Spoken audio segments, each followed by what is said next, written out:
Hey guys, what's up? I'm here today to talk about a game state from my locals that happened actually last time I was there. I ended up going 2-1, beating two Zoros in the first two rounds, and then losing to Red Green Law in the finals. It was an extremely close game. We even shook hands twice. Me and my opponent shook hands twice because the game was just so tight throughout the entire thing. But I did end up losing, and I wanted to bring you guys an analysis of what the game state was sort of looking like, what kind of decisions I could have made that were better, and hopefully you guys can learn something through this and understand the mindset and the problem solving that's necessary to really up your game and improve your skill. So I'm here with my own mistakes and my own decision making in a real match, and I'm going to try and analyze what I could have done better and figure out what the correct plays were. So I've already kind of understood what was going on beforehand, but I've done my best to recreate the board state, and I'm going to show you guys the types of options that should be more considered when you're trying to go ahead and figure out what exactly you did wrong when you were playing the game. So just to start off, I'm going to explain my board state here. I used a Momonosuke that I previously set up to get an Izo for myself. I attacked with Okiku. Can't remember if it was at Law or if it was at a body. Regardless, the Okiku is currently rested after attacking, and I played a Basil Hawkins, and of course I probably attacked with my leader. And so this is going to be my board going into the next turn here, where my opponent has 7 Don. I don't know what their hand is necessarily, but I do know that they had a Luffy in their hand because it was what they searched off the Nami. So from what I can recall, the turn went something along these lines. He used 1 Don to play the Otama, and then reduced my Okiku's attack by 2000, and then attacked with the Law. This makes sense because if I want to protect this Okiku with my 4-card hand, I basically have to spend half my hand to protect the Okiku because I have no active Don. So the only way to protect it would be to have a 2k blocker and another block, or a 2k counter and another counter in order to stop it. So obviously the 2 cards for the 1 Okiku was not worth it in my eyes at that time, so I decided to let the Okiku go, especially since I already still had an offensive presence in Basil Hawkins. I didn't really feel too scared. So what happens afterwards is he uses 2 more Don on Nekomamushi, attempts to attack my kid. I believe what ended up happening was I probably either used the Nekomamushi. Yeah, I think likely what happened was I used the Nekomamushi because I saw the life deficit and he's ahead of me in life right now. And so I used the Neko to probably block the attack. Again, I'm not 100% sure as to what happened, but the approximation for now is likely going to be good enough until we get to the later parts where we really start seeing where the decisions become more crucial. So he has 4 Don left. He ends up using it, and he uses the Jet Pistol here in order to take out my Hawkins. And then he attacks my Momo with Nami. And obviously, no real way to protect this, and so I have to let it go. So he actually does an extremely good job of clearing my board right here. He has 3 bodies on board, which against Law is always scary because his leader ability is online when he has 5 bodies on the board. So I go into my next turn, I draw a killer or something like that, right? And I have this turn with 8 Don, and so my decision here is very simple. Leader unrested, I attach 1 Don. I am going to try and establish the 7-drop kid because he just used the Jet Pistol. I feel very comfortable going into the kid without much other defense, so I decide to go 6 into the leader. He ends up taking it, gets a card. Not sure which one it was, but you'll start seeing when they really come into fruition later in terms of their usability and how they get used in this match. But we're gonna go rest 7. We're gonna play the use this kid. So I have a big blocker on board. I have a little bit of defense from my hand, and next turn hopefully I'll be able to start mounting a comeback and swing really big with the leader. Right, so he's gonna start his next turn here. We're gonna get the unrest ready. He's gonna get 2 more Don, so this is now gonna be a 9 Don turn for him. So he's gonna get a draw. Not sure exactly what it was, but again, we'll really see how these matter and how these come up later. So in order to beat my board, what he does here is he goes 3 with Law attacks my leader, and I take the hit because there's not really much I can do about that. And then from what I understand after that, he actually goes 2 with Neko, again attacking leader. Now again, I know that he has this Luffy in hand, and so when I see that he attaches 2 to Neko, I think to myself, okay, I assumed that I was going to need this 7-cost kid for a 5-cost Luffy plus 1 Don that could threaten destroying the kid. However, now I see a situation where I'm like, oh, okay, he's not going to be able to do that. So I don't really know what he's going to do with Fort Don, considering he already jet pistoled, and he can't even jet pistol this kid. Because he can't jet pistol because if he has a second Otama, right? Or if he has Gordon or something like that, he would have to use 1 and then use 4 more for the jet pistol. So I think to myself, okay, I think it's a pretty safe point to block here. I block with the Eustace Kid against the Nekomamushi, and what happens is he actually hits me with the Round Table. And if you guys don't know what this card does, it basically makes one of your opponent's characters take minus 10,000 power during this turn. I had not seen a red list use this card before like this, so I was very taken aback, but he made my Eustace Kid go down to negative 3,000, which if you look in the comprehensive rulebook, yes, negatives are accounted for in this game. So I have a negative 3,000 to Eustace Kid. He attacks it with Otama, and it dies. An absolute travesty. Otama killing Eustace Kid. Who would have thought that was possible? But it happened. He used a decent amount of resources, but ultimately he actually ended up building his body, or building his board up 1 body even further. And so I'm in a really difficult position here. I have a cleared board, but I do have a solid amount of defense in my hand, so maybe depending on my draw, I can pull this out. So I end up drawing a Jewelry Bonnie, an absolute godsend in a situation like this where I'm trying to look for answers to set up an offensive presence again. So I use the 2 to play the Bonnie, use the Bonnie. And what I actually end up finding and adding is the 8-drop Kid. Now here's where things get really difficult for me and where I think my biggest misplay really stems from. In this scenario, I have a good amount of defense in my hand, right? However, I lose access to the Punk Gibson if I were to drop the 8-drop Kid here, because I only have 8 Don available at the moment, and I only have 1 life. So I'm a little bit scared about the scenario that could come up. And this is where I start tunnel visioning on a really negative scenario. So I understand that he has a Luffy in his hand, and I'm afraid of the fact that he's building a board. If he has a 1-drop and a Law in his hand, he's going to be able to send out that 5-cost Luffy and establish a blocker at the same time.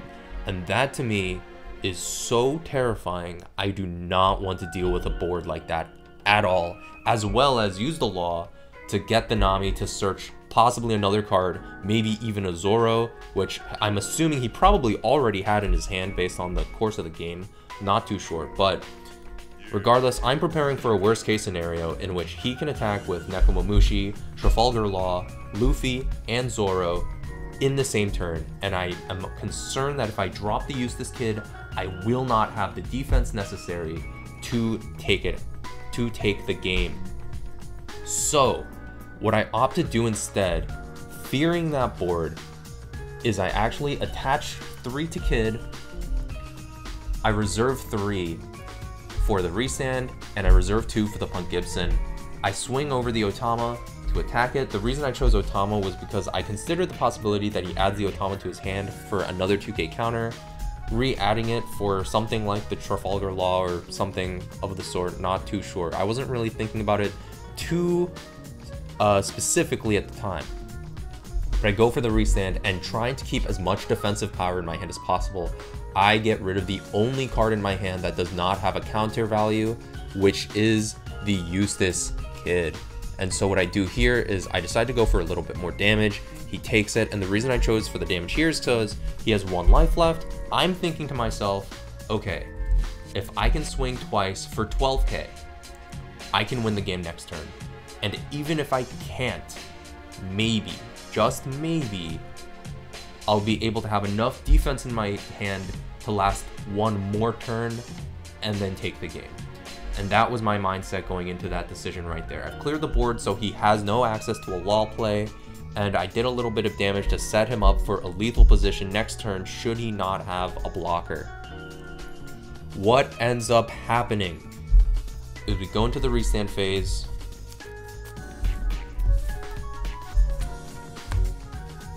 He goes, and what happens, I think he actually had this in his hand already, actually, so I was one card off in my assessment, but essentially this is what happened.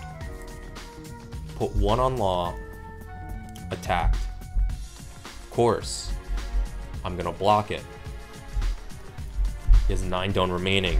He uses 8, plays Kid, taps Kid to play Zoro, attaches 1 to the Kid, attacks with the Zoro.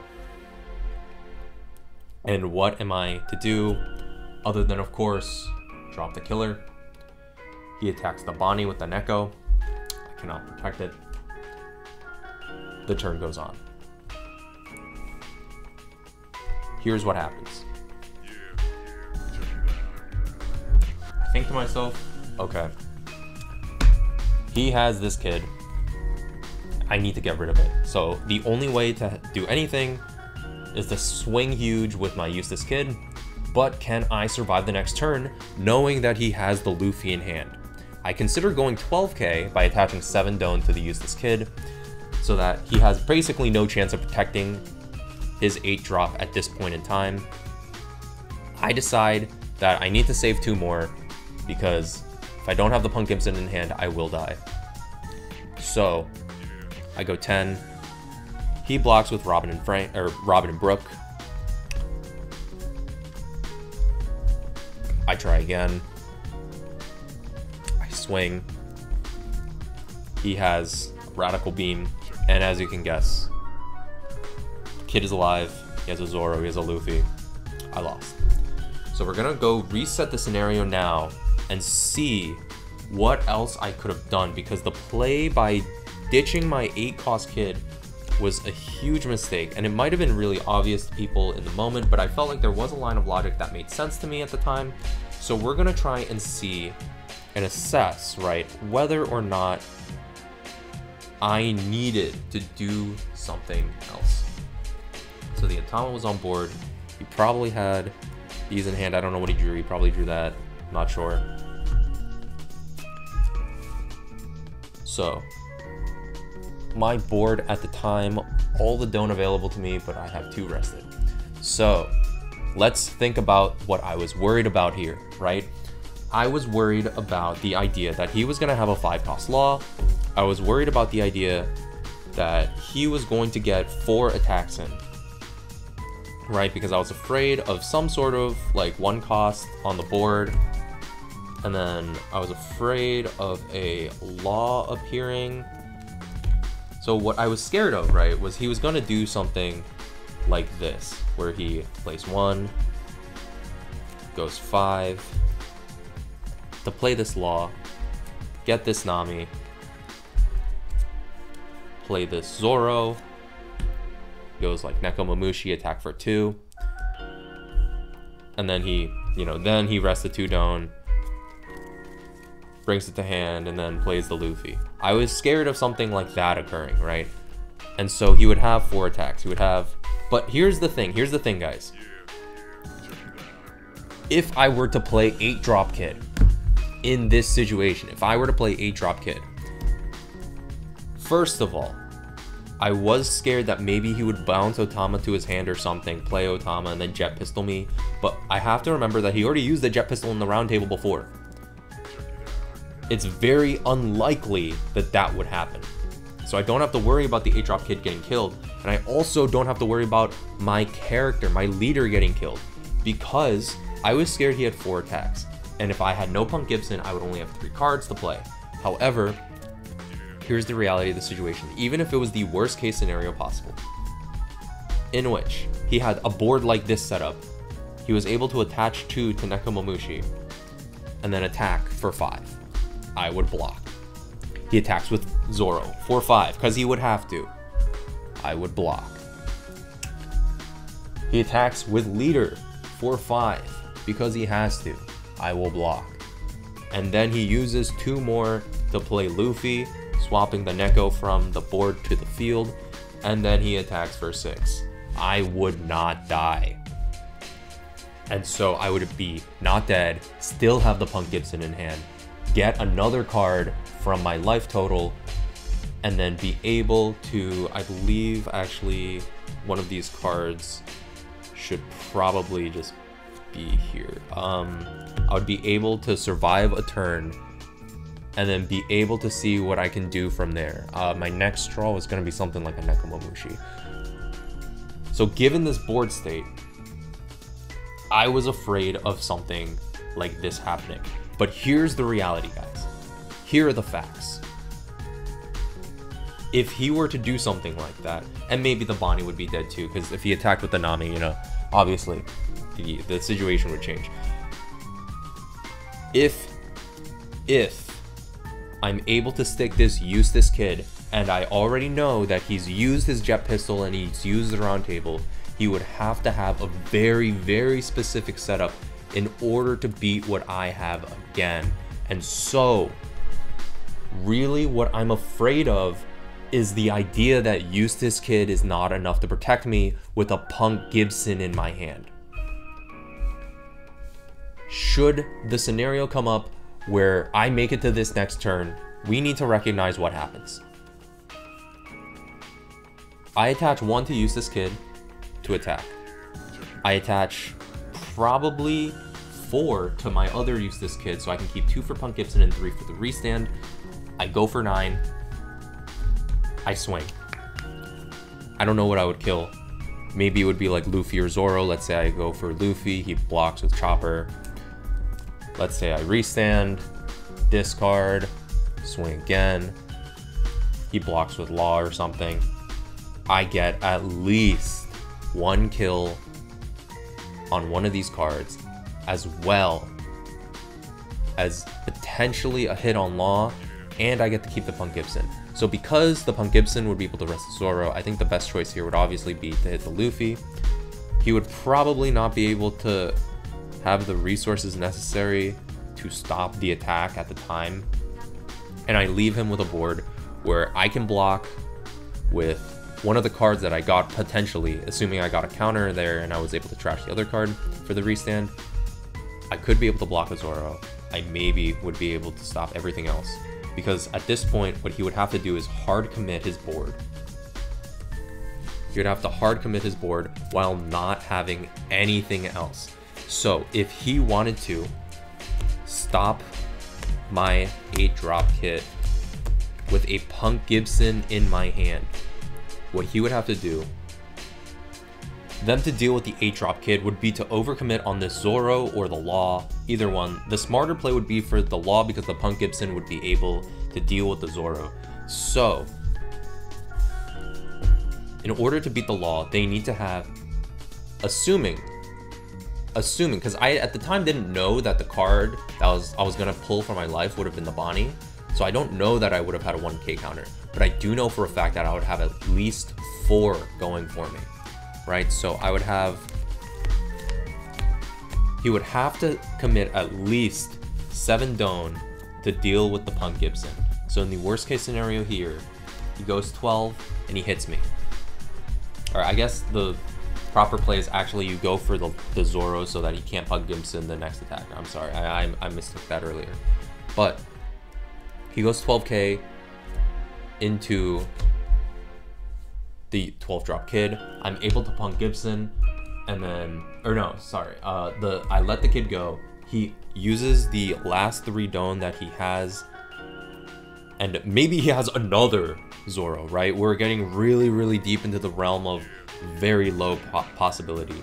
But the realistic scenario is he adds 3 to the Law, which I can then block with the Punk Gibson, right? And so this scenario enables me to have another turn where he committed all of his Don, all of his blockers, everything he had into a scenario where he was going to lose. And so the mistake that was made was I did not believe in the power of 8-drop kid.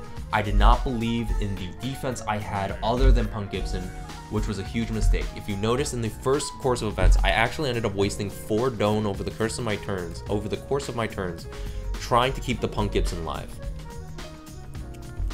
Not relying on the 8-drop kid, that could be an offensive and defensive threat.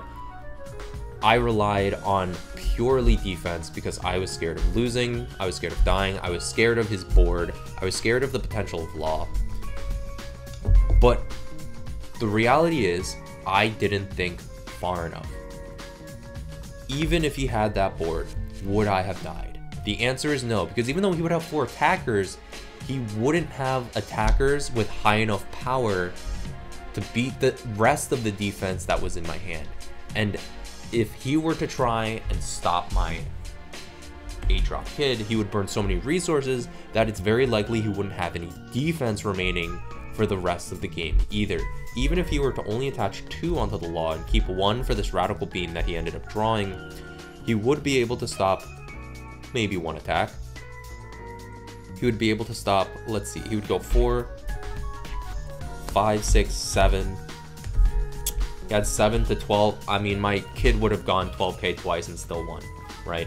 He would have needed some other card to protect him, which, I mean, depending on the life card, maybe it would have been, but he did show me it was a loss, so I actually could have and would have won that game should the game have gone in that direction like I thought it would have. Granted, I couldn't have known that. Maybe he would have had higher quality draws. He could have had 2k counters, but the point still remains. I had a better chance of winning by dropping the 8-drop kid. And this is how I have to approach the matchup from now on. I have to recognize not only the potency of my own cards and trust my defense, I need to take the risk. Because guaranteeing my life in exchange for losing all offensive presence is unfortunately not good enough. Right? And so the initiative, because he had an 8-drop kid in hand as well, and if he were to spend all of his Doan on that 8-drop kid, he loses effectively an entire turn on a character that did effectively nothing that turn. Right? And so the important takeaway here is you need to think deeper about where the game state is heading, as well as what gives you the best chance, because at that moment I was playing not to lose, not playing to win. And that was the reason I ended up losing that game ultimately. And so I need to recognize when their life is low, I need to recognize when their resource quality can't be as high, because I accounted for the worst case scenario. And what did I get? I didn't get the worst case scenario. I got a scenario that beat me for not committing to a strategy. I kept an 8-drop kid in my hand just to trash him, because I felt like I needed to keep defending myself and looking for an opportunity. But in reality, that 8-drop kid was probably the best opportunity I was going to get. So, thanks for coming to this analysis here, this little replay that I've done manually of my match. Hopefully you guys learned something, picked something up, and maybe through analyzing your own games in a similar fashion to what I did, trying to remember exactly what happened, recreating the board state, analyzing your decisions there, hopefully you guys can start improving too.